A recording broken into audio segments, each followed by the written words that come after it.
দেখেন, অভিনেতার বাইরেও আমি তো একজন মানুষ, আমারও তো পরিবার আছে। আজকে ব্রেকিং নিউজ, সাকিব অপুর জন্য আমিরা একটি বাড়ি কিনেছে, এমনটাই বললেন ঢালিউড সুপারস্টার সাকিব খান। এবং সেখানেই স্থায়ী ঠিকানা হতে যাচ্ছে এই দম্পতি। বিকজ অপু এই ছবিতে আসলে আমাদের থাইল্যান্ডের গানের শুটিং এর মেকআপ গুলো অপুই করেছিল, বিকজ আমাদের মেকআপ ম্যানের একটু ফ্যামিলি প্রবলেম হয়ে তার যাওয়াতে। মানে অনেক গুণ আছে অপুর। No. আমি আবার শুনেছি Oh, no. আপনি তবে বিগত দিনে তাদের অনেক বেশি জল্পনা কল্পনার জীবনযাপন থাকলেও এখন যেন সব জীবনই যেন বাস্তবে রূপদান করছে শুধুমাত্র সন্তানের দিকে তাকিয়ে। আব্রাহামের জন্য এবার সাকিব অপু আবার এক হয়ে গেছে। আমার বিশ্বাস যে আজ থেকে 20 বছর পরেও যদি কেউ জিজ্ঞেস করে যে অপু বিশ্বাস কে ছিলেন, তখন অপু বিশ্বাসকে জিজ্ঞেস করলো যেটা বলবে, আমাকে জিজ্ঞেস করলো আমি সেটাই বলবো।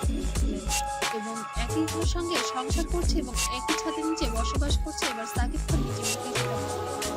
একটি টিভি প্রোগ্রামে তাকে প্রশ্ন করা হয়েছিল আপনার বর্তমান স্ত্রীকে, এক বাক্যে উত্তর দিয়ে দেন ঢালিউড সুপারস্টার সাকিব খান, অপু ছাড়া কখনো আমার স্ত্রী বলতে কেউ ছিল না।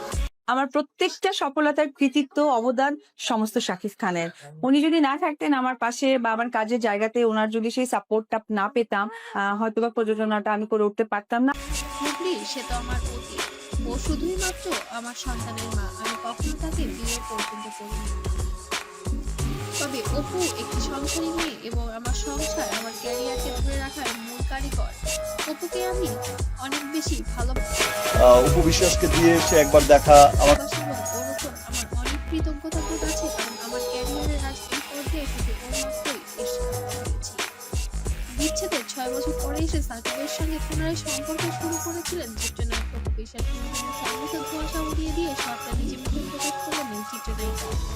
বুবলি যখন তার শক্ত প্রতিযোগিতা হয়ে মাঠে নামলেও ঠিক সেই মুহূর্তে এসে হাটে হাড়ি পারলেন অপু বিশ্বাস ও সাকিব খান। তাহলে কি কবে থেকে শুরু হচ্ছে সম্পর্কের নতুন অধ্যায়? এবার 2025 সালেই হতে যাচ্ছে তাদের নতুন অধ্যায় এবং ভাগ্য ফিরিয়ে যেন এবার ঘরে উঠে পড়েছেন ঢালিউড কুইন অপু বিশ্বাস।